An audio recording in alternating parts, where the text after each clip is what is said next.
옛날, 아주 먼 옛날 양구라는 작은 산골 마을에 한 장사가 살고 있었습니다. 이 장사는 만물의 이치를 깨우친 것으로 이름나 있었고 그의 집은 늘 사람들로 북적였습니다. 양구는 첩첩이 쌓인 산봉우리와 맑은 계곡으로 둘러싸인 아름다운 고장으로 마을 사람들은 대대로 자연과 더불어 조화를 이루며 살았습니다. 어느 해 이상하리만큼도 추운 겨울이 찾아왔습니다. 눈은 하루가 멀다 하고 내렸고 마을과 외부를 잇는 길은 완전히 막혀버렸습니다. 눈 속에 갇혀버린 양구 마을 사람들은 몰입과 추위 속에서 걱정에 사로잡혔습니다. 이때 장사를 찾아온 한 노인이 있었습니다. 피곤한 기색이 역력한 노인은 장사에게 이야기했습니다. 나는 저 멀리 있는 가산 마을에서 왔다네. 우리 마을은 몹시도 가난하여 이번 겨울은 특히 위태롭네. 그대의 지혜로 우리를 도울 방법이 있을지 몰라 찾아왔네. 장사는 잠시 생각에 잠기더니 미소 지으며 말했습니다. 염려 마시게. 내가 도울 방안을 생각해보겠네. 장사는 자신이 오랫동안 연구한 고대의 마법을 사용하기로 결심했습니다. 몇 날 며칠 밤을 새운 끝에 그는 마침내 자연의 정기를 모아 마법의 소금 한 자루를 만들었습니다. 그 마법의 소금은 눈을 녹이고 추위를 물리치고 길을 열어줄 힘이 있었습니다. 장사는 노인에게 그 소금을 건네며 말했습니다. 이 소금을 머리에 조금씩 뿌리게나. 그러면 길이 열릴 걸세. 노인은 감사의 인사를 건네고 양구 마을 사람들에게 소금을 나누어 주었습니다. 과연 장사의 말대로 소금이 뿌려진 곳에서는 눈이 녹아내리고 훈훈한 바람이 불어왔습니다.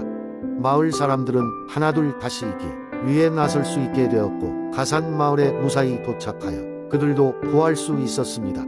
그 이후로도 장사는 양구 마을의 정신적 지도자로 남아 많은 이들의 존경을 받으며 삶을 이어갔습니다. 그의 슬기로운 지혜와 관용은 오랜 세월 전해졌고 양구 마을은 두려움 없이 겨울을 맞이할 수 있게 되었습니다. 이 이야기는 양구 마을에서 오랫동안 전해 내려오기 시작해 어느새 전설이 되어 오늘날까지도 오래오래 회자되곤 합니다. 두 번째 이야기. 옛날 옛적 춘천의 깊은 산속에는 누구에게도 알려지지 않은 비밀 연못이 있었습니다. 이 연못은 낮에는 화려한 꽃들로 둘러싸여 있고 밤에는 별들이 물 표면에 춤추는 듯한 신비한 장소였죠. 마을 사람들은 이 연못에 어떤 마법이 깃들어 있다고 믿었지만 아무도 그 연못을 찾으려 하지 않았습니다. 그로 인해 이곳은 오랫동안 인간의 손때가 묻지 않은 채로 남아 있었습니다. 어느 날 춘천에 사는 새별이라는 소녀는 할머니에게 옛날 이야기를 듣다가 비밀 연못에 대한 이야기를 알게 되었습니다. 그날 밤 새별은 그 연못을 찾아보겠다는 꿈을 꾸었습니다. 하늘에서 비추는 별빛의 안내를 받으며 깊은 숲속으로 들어간 새별은 결국 연못을 찾게 되었습니다. 연못은 그녀의 상상보다 훨씬 더 아름다웠으며 그곳에서는 작은 불빛이 아른거리고 있었습니다. 연못 가까이에 다가간 새별은 갑자기 물결이 일렁이며 도깨비가 나타나는 것을 보았습니다. 안녕, 용감한 소녀야. 나의 연못을 알아차리고 찾아온 너에게 무슨 소원이 있느냐? 도깨비는 부드럽고 자상한 목소리로 물었습니다. 놀란 새별은 잠시 말을 잃었으나 이내 용기를 내어 저는 춘천의 마을 사람들을 도울 수 있는 특별한 힘을 얻고 싶어요 라고 말했습니다. 도깨비는 웃음을 머금고 참으로 순수한 마음을 가졌구나. 너의 소원을 들어주마. 이 물을 한 모금 마셔라. 그러면 너는 사람들을 행복하게 만드는 힘을 얻게 될 것이다 하고 외웠습니다. 새별은 도깨비가 건넨 연못의 물을 조심스럽게 마셨습니다. 그 순간 그녀의 몸에서 환한 빛이 뿜어져 나왔고 자신도 모르게 마음속 깊은 곳에서 따뜻한 느낌이 전해졌습니다. 그 후로 새별은 마을로 돌아와 하고 싶은 일을 자유롭게 펼치며 사람들에게 행복을 나누었습니다. 그녀가 웃을 때 춘천의 모든 사람들도 웃었고 그녀가 슬퍼할 때는 마을 전체가 위로의 말로 가득 찼습니다. 그러한 추억들 덕에 춘천은 더 이상 외로운 곳이 아니었고 그 행복은 대대로 이어져 마을에 사는 모든 사람들에게 기쁨을 선사하게 되었습니다. 그리고 연못의 건너편에서는 언제나 도깨비가 새별을 보고 있었습니다. 비록 도깨비와 새별의 만남은 짧았지만 그들의 이야기는 춘천의 전설로 남아길이 기억되었습니다. 세 번째 이야기. 한반도의 남쪽 산줄기들은 잔잔한 물결처럼 흐르며 그 중에서도 지리산의 그림자 아래 자리한 나무는 아주 오랜 세월 동안 신비로운 전설과 함께 숨 쉬어왔다. 이곳 남원에는 달빛 속에서 펼쳐지는 특별한 이야기, 울석의 전설이 전해져 내려오고 있다.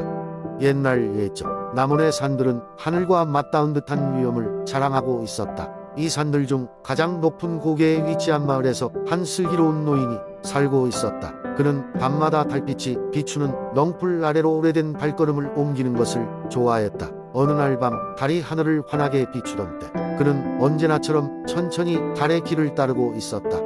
그러던 중 문득 무엇인가 빛나는 것을 발견하게 되었다. 가까이 다가가 보니 그것은 작은 돌이었지만 밝은 달빛 속에서 마치 황금처럼 반짝이고 있었다. 노인은 그 돌에서 눈을 뗄 수 없었다. 그는 돌을 집어들었고 순간 주변의 숲이 환한 밝음에 휩싸였다. 그 빛은 마을의 크고 작은 나무 가지 사이로 스며들어 모두를 눈부시게 했다. 그러나 그 밝음이 영원할 줄 알았던 것은 아니었다.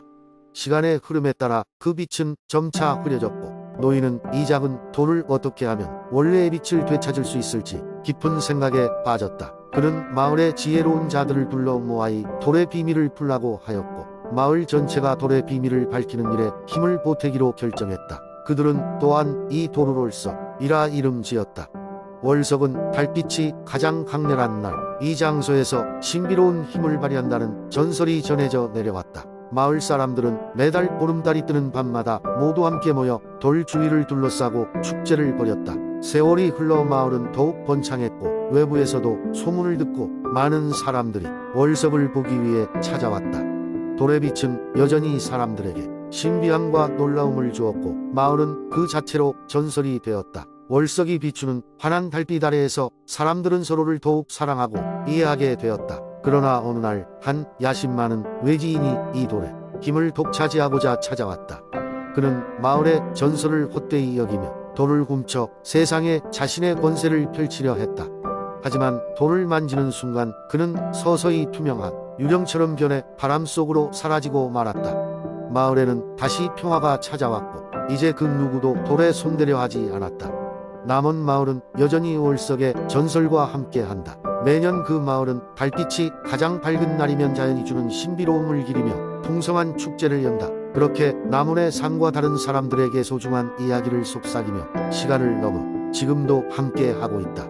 이러한 이야기는 남원을 찾는 이들에게 따뜻한 환영과 신비로운 감동을 선사하며 세대를 넘어 마을의 행복과 함께 빛나고 있다. 네 번째 이야기. 옛날 옛적 한국의 아름다운 가평 지역에 신비로운 대나무 숲이 있었습니다. 이 숲은 마을 사람들에게 신성한 장소로 여겨졌고 특별한 전설이 전해지고 있었습니다. 숲의 중심에는 나이가 수백 년 된 거대한 대나무가 한 그루 있었는데 사람들은 이 대나무가 숲을 보호하는 수호신의 모습이라고 믿었습니다. 대나무 숲 주변의 마을 사람들은 1년에 한 번씩 이곳에서 제사를 지내며 감사를 표했습니다. 대나무 숲 근처에는 순박하고 마음씨 고운 소년 민호가 살고 있었습니다. 민호는 항상 숲을 찾아가며 자연을 느끼고 대나무가 자아내는 바람 소리를 들으며 많은 시간을 보냈습니다. 그러던 어느 날 민호는 숲속 깊은 곳에서 빛나는 황금 대나무를 발견하게 됩니다. 그 대나무는 여태 본 어떤 것보다도 아름다웠지만 신비한 기운이 감도는 듯했습니다. 호기심 많은 민호는 대나무 가까이에 가보았고 손을 뻗어 그 줄기를 만졌습니다. 그러자 갑자기 빛이 번쩍이며 민호 앞에 한 노인이 나타났습니다. 노인은 이 대나무 숲의 수호령으로 민호의 순수함과 자연을 사랑하는 마음에 감동받아 그 앞에 모습을 드러낸 것이었습니다. 수호령은 민호에게 이 숲의 비밀을 말해주었습니다. 이 대나무 숲은 오랜 시간 동안 마을을 보호해왔단다. 내가 본 황금 대나무는 이 숲의 힘을 지탱하는 근원이야. 너처럼 착한 마음을 가진 사람이 계속해서 이곳을 찾아준다면 숲의 힘은 영원할 거야. 수호령은 미소를 지으며 덧붙였습니다. 그러나 탐욕스러운 마음으로 이곳에 접근하는 이는 숲의 저주를 받을 것이라고 말했습니다. 이후 민호는 마을로 돌아와 마을 사람들에게 그날의 일을 이야기했습니다. 마을 사람들은 그 이야기를 듣고 대나무 숲의 가치와 신비로움에 더욱 감사하게 되었고 숲을 아끼고 보존하며 더욱 신성시하게 되었습니다. 시간이 흘러도 가평의 대나무 숲은 변함없이 그 자리에 있었고 마을 사람들은 민호가 들려준 전설을 전하며 세대를 이어갔습니다. 대나무 숲은 그렇게 사람들의 자연과의 조화로운 공존을 상징하는 장소로 기억되었고 민호는 마을의 전설 속 영웅으로 남아가평의 아름다움을 대표하는 인물이 되었습니다. 다섯 번째, 이야기 옛날 옛적. 한국의 지난 지역 깊은 곳에는 사람의 발길이 닿지 않는 신비로운 숲이 있었습니다. 그 숲에는 모든 생명이 함께 어우러져 평화롭게 살아가고 있었고, 한가운데에는 마법의 연못이 자리 잡고 있었습니다. 이 연못은 특별한 힘을 지니고 있어 어떤 소원이든 들어준다는 전설이 전해졌습니다. 지난 마을의 끝자락에 살고 있는 어린 소녀 수지는 마법의 연못에 대한 이야기를 할머니에게 전해 들었습니다. 할머니는 손녀에게 연못을 찾아가려는 사람들 중 돌아온 이가 없다는 경고와 함께 그곳의 아름다움을 묘사해주곤 했습니다. 하지만 이야기에 귀를 기울이던 수지는 어느 날 모험을 떠나기로 결심합니다. 그녀는 단숨에 마을을 지나 숲의 가장자리로 향했습니다. 숲속은 점점 깊어지고 나무들은 점점 더 높게 솟아올랐습니다. 수지는 두려웠지만 할머니의 이야기에 나오는 마법의 연못을 찾겠다는 결심을 굳세게 하고 발걸음을 옮겼습니다. 하루를 넘게 걷던 그녀는 이상한 동물들을 만나게 되었는데 그들은 사람의 말을 할 줄 알았습니다. 말하는 여우와 호랑이, 그리고 램프를 켠 달팽이들이 그녀에게 길을 인도해 주겠다고 했습니다. 그렇게 몇 날 며칠을 지나고 수지는 마침내 마법의 연못에 도달했습니다. 연못은 할머니가 말한 것처럼 초록빛으로 빛나고 있었고 주변은 고요함으로 가득 차 있었습니다. 소녀는 연못가에 무릎을 꿇고 고요한 마음으로 소원을 빌기 시작했습니다. 내 소원은 내 친구들과 마을 사람들 모두가 항상 행복하고 건강하게 사는 것이에요. 그때 연못으로부터 은은한 빛이 퍼져나와 소녀를 감싸 안았습니다. 눈부신 빛이 사라졌을 때 수지는 자신이 길을 되돌아 나와 지난 마을로 돌아왔음을 깨달았습니다. 마을 사람들은 수지가 안전하게 돌아온 것을 보고 모두 기뻐했고 마법의 연못에 대해 새로운 이야기가 퍼져나갔습니다. 그날 이후 마을 사람들은 더욱 서로 사랑하며 마을은 큰 번영을 이루었습니다. 그리고 소녀가 연못에서 돌아온 이후 지난 지역의 숲은 더욱 아름다워져 이상한 동물들이 마을 사람들의 가장 친한 친구가 되었습니다. 시간이 흘러도 지난해 숲과 연못은 여전히 신비로운 이야기를 간직한 채 사람들의 마음속에 살아남았던 것입니다.